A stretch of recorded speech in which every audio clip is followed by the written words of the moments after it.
Hi everyone, this is Carly from Craig Systems. Welcome back and thank you for joining us for our fifth Security Basics Lunch and Learn. At Craig Systems, we provide tailored voice, data, and security solutions to meet your business needs today and well into the future. We've seen firsthand how cyber attacks can disrupt business operations. So, we put together this short, ongoing webinar series to educate our clients because the more you know about digital security, the better you can protect your company, your customers, and your data. Each week, we'll introduce a new topic and dive into the basics. We're joined today by Shanna Utgard, Success Manager at Defendify, our strategic cybersecurity partner. So without further ado, I'll turn it over to you, Shanna. Thank you, Carly. And I think everybody's kind of getting used to this lunch and learn thing. I see everyone's coming in nice and quickly, and we were able to get started today. As Carly mentioned, I am Shanna Utgard. I am the Success Manager here at Defendify. Oh, looks like my slides don't want to play nicely today.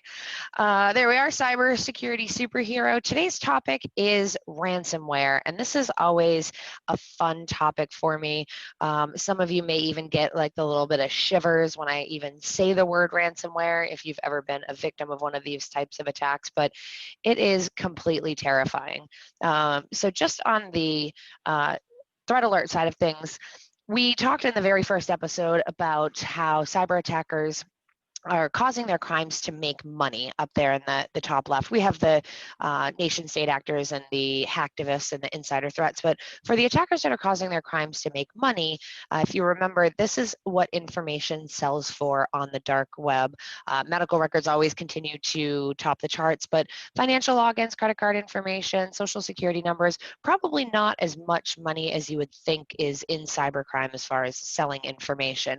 Where the big money is at for these cyber attackers is ransomware. So what ransomware is it's a type of malware, and what it does is it infects computers or mobile devices with a message, and it encrypts every single file that it finds, and it gives a ransom note to the user that's asking for some type of online payment in a cryptocurrency. It could be hundreds or thousands of dollars sent through something like Bitcoin in return for a key that is needed to unlock all of those files. A lot of the times this ransomware is programmed to spread laterally across the network, so it will infect one computer and then move to another and another and another. Ransomware started a long time ago actually being consumer facing, so they would lock up somebody's home PC, they would demand a ransom payment of $50, $100, or a couple $100, but then they started moving to businesses, realizing that there was a lot more money in businesses that need their systems in order to continue operating. And then even recently, we've seen another transition, and we're going to talk about that later. So I want you to just imagine the scenario. It's a Monday morning, you're under caffeinated, the kids have kept you up all weekend, you're exhausted, you're under deadline, you get to your computer Monday morning, your inbox is just an absolute mess. So you're running through, there's some email that says, please see your attached information you requested. You open it up and bam, this is what your computer screen looks like. So all of a sudden you can't click on anything, you can't access any of your client information, and all you see on your screen is, oops, your files have been encrypted. It's a demand asking for some money. I love this. There are some of these ransomware attacks, they even have like a chat function, and the cyber attackers are just so willing to help you secure that Bitcoin for payment. This is an example specifically of a notorious ransomware strain that just decimated companies worldwide back in 2017. It was the WannaCry outbreak. I think it was like over 200,000 computers were affected by this ransomware.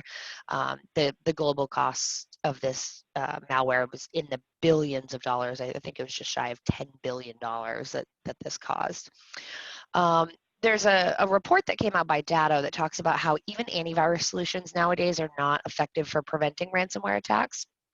85% of the people that were surveyed in Datto report found that the ransomware victims actually had antivirus installed. 65% of the victims had email and spam filters installed that are supposed to, catch those phishing emails or the malicious attachments. Just a reminder here that antivirus is great, and you definitely need to have some type of endpoint detection solution in place, but it's not enough nowadays because these attackers are going in and they're changing little small pieces of of that ransomware or that malware all the time, so that it makes it difficult for those antivirus companies to keep up. It's constantly comparing known samples of malware versus what you're trying to do on your computer. If it sees a match, it's going to block it, but if it's a little variation has changed in that code, it might not necessarily get a match, and it might not block that, and then all of a sudden you have a ransomware infection or some other type of malware. By the time that we're out of this lunch and learn today, there will be 7,000 new pieces of malware that have hit the internet. So a lot of changes to those code, and then your antivirus is not able to pick it up. How is ransomware delivered? So, what would you be doing when all of a sudden you get that message up on your screen that says all of your files have been locked and you can't do any business? A lot of the common ways that these are delivered are through email, which is one of the biggest attack methods. If you missed our social engineering session, make sure you check it out on YouTube. So a file download, so like an email with an attachment or an email with a malicious link. The attack vectors also are remote attacks on servers, exposed RDP, which is a remote desktop protocol. I always caution companies, especially in this digital transition, not to be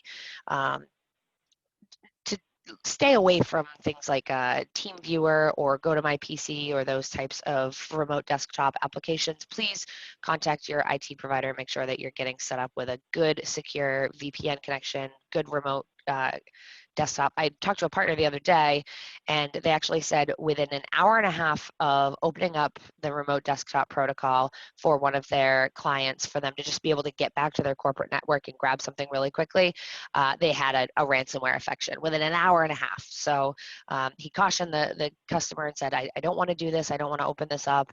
And then bam, they were hit right away. Unpatched programs is another one, and also some free software downloads, USB devices. We're going to talk about a little bit more of these in depth. One of the ones that really kind of stands out there is the websites. The drive-by downloads is a big thing, where an old browser or software plugin, or there's an unpatched vulnerability in an application, and somebody visits a website that's been compromised, and their machine can get infected. So always looking for those vulnerabilities, which we also talked about last week. So if you missed that one, so make sure that you're doing all of those patches.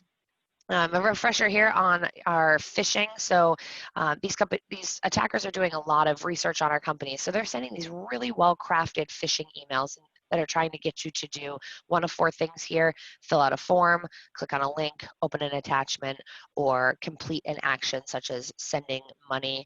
So if an unexpected email asks you to do any of those types of things, send any type of confidential information, make sure that you are reaching out and verifying with the sender to make sure that that isn't a malicious email. When we talk about attachments and malware, you open up a PDF that's attached to an email. PDF, Excel, Word, those are all very popular vessels for malware, especially if macros are being asked to be enabled when you're opening one of those attachments. Definitely a warning sign that can run some scripts that will infect your computer. Always, whether you're expecting it or not, we're seeing a huge increase in job application, especially with the small business market starting to rebound a little bit. Some companies are beginning to hire again, so we're seeing an increase in these resume attachments and things like that. So even if you are expecting a resume or an application, please encourage people to apply on your website or through other sources, and not just by opening up their resume documents. A couple other examples here of malicious attachments. We're seeing this one very frequently. The new voicemail message, click here to listen. So that can deliver a ransomware payload as well. Same thing with just links or attachments that are very vague. So something like invoice or the documents you requested, things like that. So watch out for any of these types of attachments or links to attachments, especially if you weren't expecting them. Software downloads is another way that ransomware can be delivered. We saw a big increase in this as the pandemic started to happen, this was an app that you could download from the or onto Android devices, and it was a coronavirus tracker app. But what it did was deliver some ransomware saying that I've locked your phone, I can destroy you, you need to pay me $250, and I'll give you a special key to unlock the phone. So it's not just computers that are being infected. And we're also seeing a huge increase in ransomware attacks on healthcare organizations during this pandemic. Healthcare, to begin with, is the #2 most attacked industry for ransomware. There's a lot of reasons for that, mainly because in healthcare, a lot of things are life and death. So they know that many healthcare organizations will be more willing to pay the ransom in order to, keep their hospital up and running, be able to access patient medical records, all of those types of things. And then also with any other type of free software, this is a great tip that you can share, especially if you have younger children or grandchildren. Very common way to infect a user's machine is to offer a free version of a piece of software. So you can look for Microsoft Word free download, and you will find so many different malicious links with really weird URLs. So it might be like a free version of a software that may be, expensive, or a type of game. We see this a lot with children as well. Game mods, or some type of cheat codes or things like that. There was an example of a ransomware attack off of the popularity of Minecraft. Your children may have even seen that. So there was a kind of like a booster that was offered for players of Minecraft, and when they installed it, it would actually deliver some ransomware there as well. So very good tip to share with younger children. That downloading anything that seems too good to be true, any cheat games or way around websites or games, is definitely an attack method. So free software, always something to be on the lookout for. And also USB keys. We've talked about this a number of times. You never know what is on those, so you don't want to pick them up and plug them into any of your devices. There was a study done by the University of Illinois where they dropped almost 300 USB drives around the campus, and almost half of them were picked up and plugged into a computer. So you never know what is on there. It could be a ransomware payload. I don't think anybody's going to come around your parking lot dropping USB keys, but we do see this from time to time still at trade shows, or salespeople are always willing to give out their brochures on a USB drive. Another thing that I also hear a lot, two things. Number one, I hear we use Mac computers, so we're okay. And I also hear that everything we do now is up in the cloud. So this is a very interesting piece from Sophos. And data in the public cloud is still a mainstream target. So 73% of people that responded to a Sophos survey said that their data had been encrypted through public or private cloud, or any combination of the two. So it definitely doesn't mean that you are safe from ransomware attacks.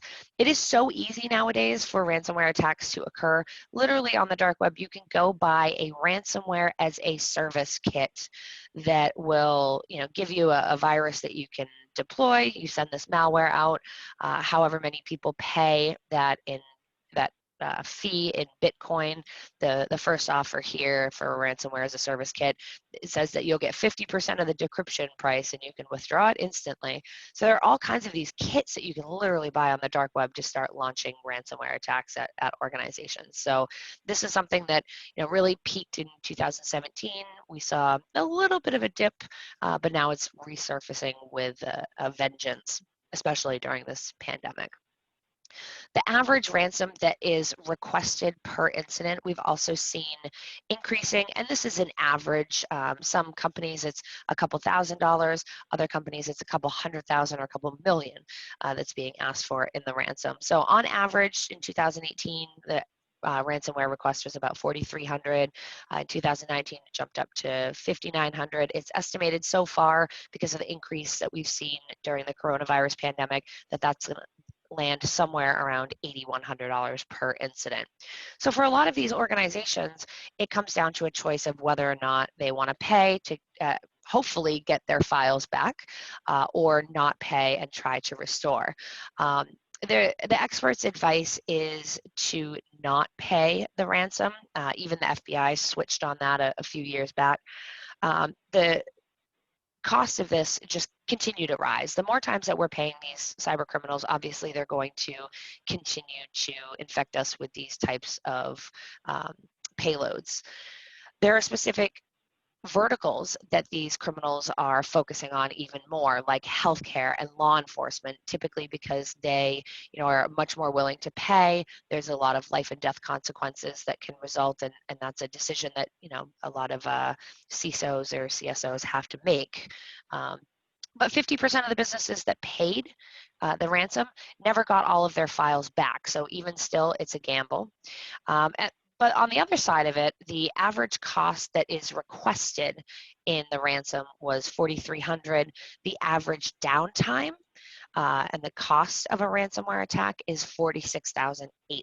So, you can see it's more than 10 times the amount of cost associated with downtime than it is for the actual ransom itself. A great example of this is the city of Baltimore. $18 million later, this is why we didn't pay the ransom. So the city of Baltimore was actually, a lot of people don't realize this, was attacked twice. As if once wasn't enough, they were attacked a second time. And a lot of the times recovering those files from a backup. This is why, your managed service provider or your internal IT staff, they probably are backing up your systems every day or even more frequently than that, depending on how long you could, afford to be without data if something happened. Restoring from those backups a lot of the times, though, is often easier said than done. You're still going to experience a lot of downtime, especially if that ransomware has traveled across different computers and moved throughout your network. Nearly 3 out of 4 companies that have been affected with ransomware suffer 2 days or more without access to their files. About 30% or so go 5 days or longer without access. The city of Atlanta, Georgia was attacked, and they were unable to access any of their systems for about 2 weeks. So the cost just seemed to skyrocket. And then the city of Baltimore, there is some suspicion that it could have been possible that the initial ransomware attack left a back door, which allowed those attackers to come back in and hit them a second time. We're seeing more instances of schools being hit with ransomware. These are different data breaches and ransomware attacks. The yellow pins on this map are the ransomware cyber incidents. And these are the ones just that have been reported. So as you can see, this is a massive attack vector is the schools. And then we are also seeing a lot of towns and cities that are being hit. So even up here in Maine, little old Maine, our capital of Augusta, had a ransomware attack. So they were shut down for a few days, but these are towns and cities just in the United States in 2019 that had attacks. So, if you are able to restore from backup, you're still going to experience significant downtime. The average, according to a Coveware survey, the number of days that a ransomware incident lasts is 16.2 days, and that is up from 12.1 in the third quarter of 2019. So it's just getting longer and longer. Another terrifying part about ransomware, as if everything that we've just talked about wasn't bad enough already, it's taken a really scary turn over the last few months. So normally it was just we've encrypted your files and you either pay this much money to get them back or you'll never have them again. Companies were restoring from backups. They were able to ignore that ransomware demand, get all of their systems back. The new change is that these ransomware strains are starting to collect data from their victims. So they're stealing the information about clients, and they are threatening to sell that data or release that data on the dark web, which would then be considered a data breach. So if that data has been stolen as part of the attack, and then the attackers, let's say they post it on the dark web to prove that they have the information, or if the ransom isn't paid, that is considered a data breach. So with that comes notification costs. You have to tell your customers that something has happened, identity monitoring. So either way, there's going to be a cost, whether it's pay the ransomware or have all of your information disclosed.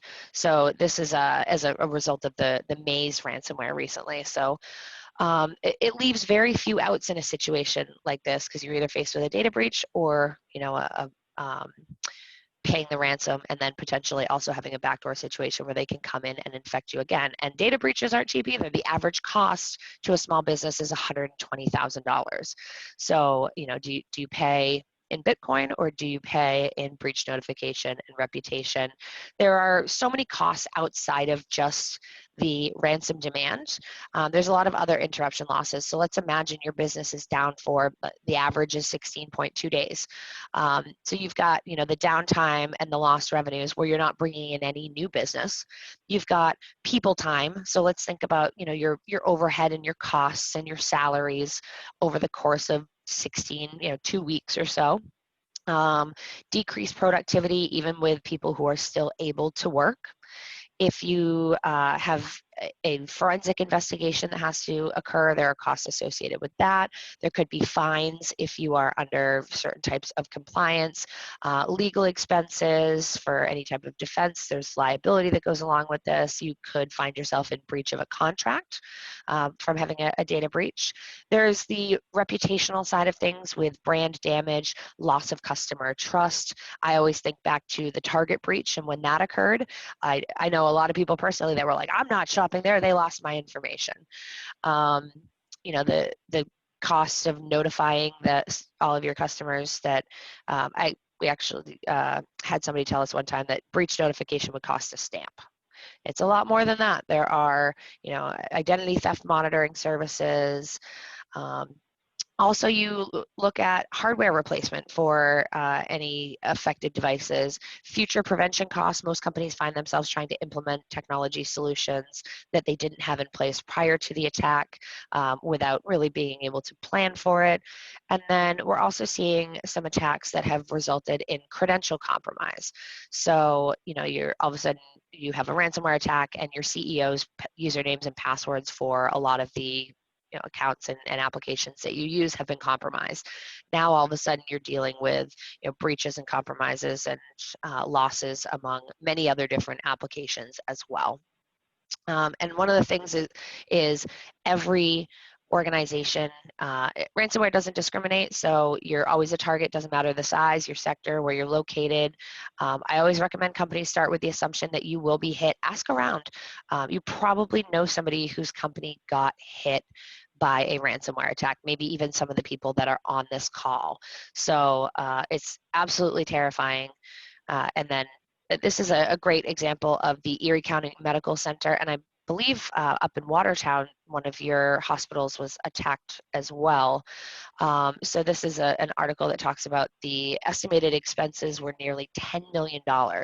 So not only for hardware replacement, assistance in the response, but also more expenses, revenues, payroll expenses, loss of business during that time. And then some businesses even aren't that lucky. This is a couple of examples of some organizations that actually ended up not being able to do business anymore as a result of a ransomware attack. So for some people it's devastating, and for others it's just completely business ending. So what can you do to protect yourself? One of the first things you can do is start with some vulnerability scanning, especially external network vulnerability scanning. That is where that exposed RDP port is going to come into play. We're going to look and see, if that is public internet facing and open. So we'll want to scan and check. And again, this is a service that's included in the Essentials package if you haven't signed up for that yet. If you want to take that another level further, you can conduct a penetration test, or what we call ethical hacking. So this is where we have good guys doing bad things just like the bad guys would do, and they are looking for anything on your corporate network that is internet facing and making sure that that is protected. So looking at what the bad guys could attack to gain access to your network or any applications or any of those types of internal systems. and seeing if they're able to bypass any of that before the bad actors find them. So this is a little bit more of a mature cybersecurity program, but we recommend it at least annually for most organizations. Another thing is to stay up to date on current threats and the way that these attacks are changing and evolving. Now, we send out threat alerts twice a week, Monday morning and Thursday morning through email, so that you can see new strains of ransomware and read about some of these attack methods and just stay up to date on any email attachments or anything that could compromise your network. And of course, ongoing user awareness and training is so crucial for your employees being able to spot phishing attacks, knowing about different ransomware strains and different attack vectors, continuously training and testing them to see if they would even open up a link or open up an attachment, and then giving them some spot training if they are clicking on those links, so that they build up that muscle memory and being able to recognize what is a real email and what is not. And then also, in the event that you are hit with a ransomware attack, having an incident response plan is going to be extremely important. The time that you figure out how to deal with a ransomware attack is not while you're in the middle of it. So make sure that everybody has clearly defined roles and a step-by-step process that they can follow to contain that incident and keep it from spreading to other computers. It will do wonders for the amount of downtime that your organization could be facing. And out of those tools that I mentioned, we have 2 of them that are available for free in the Essentials package available through my friends at Craig Systems. So external network vulnerability scanning for one IP address, those twice a week threat alerts so that you're staying up to date on the way that the threats are changing and evolving and anything that could impact your business. And then we also include our cybersecurity health checkup, which is going to help go through and assess your overall cybersecurity posture, see where you stand, where you have holes or weaknesses, where you're strong, and give you some recommendations on how to improve that. So if you're interested in learning more about that Essentials package, you can email sales@craigsystems.com and they can get you set up. Again, no charge for that, free tools, and it doesn't expire and there's nothing to install. So you can be up and running in just a few minutes with those 3 free tools. So that is our little lunch and learn today about ransomware. If you had anything wonderful and delicious, go ahead and throw that down in the chat. I'd love to see what you guys had. I had a duck noodle bowl from one of the restaurants down the street, a little bowling alley. It's fantastic if you ever make it up to Maine. Our upcoming topics for the next few weeks: compliance. So if you are worried about CMMC, or you work in financial services in New York, or you handle health information, you won't want to miss that compliance topic. Annual cybersecurity training versus ongoing awareness.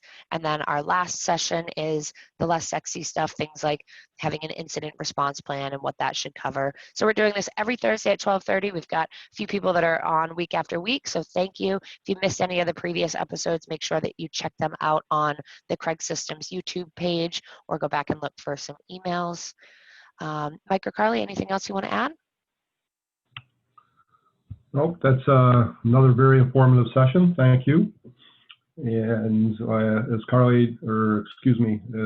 Shannon had mentioned, the local hospital here, Samaritan Medical Center, was hit with malware, and they were down for weeks. It hit their core servers and spread from the core servers to the other servers. Did not hit their network equipment when I was talking with their IT specialist over there. So they are well aware of the ramifications of ransomware and malware. Also, it wasn't too long ago that the Watertown Daily Times here in Watertown was hit with ransomware as well. And not only did they have it happen once, but they had it happen either twice, or I can't remember if it was 2 or 3 times in the same week when they put it back up. So people are out there and they're attacking, and if you don't fix it and find out how they got in and resolve it, doesn't mean you won't get hit again. Other than that, thank you, Shanna, for another great presentation. Thank you guys. And if you're one of those organizations that thinks that it's probably not likely to happen to you, one of my favorite things somebody said to me on a call one day was, yeah, but the other guy thinks that too. So ask around, ask your friends if any of their organizations have been hit with ransomware. We're seeing a lot of increases in this. We have to pay attention. All right, well, that's it for me. Check out the other weeks if you missed them, and next week we'll be back for compliance. Thanks, everybody.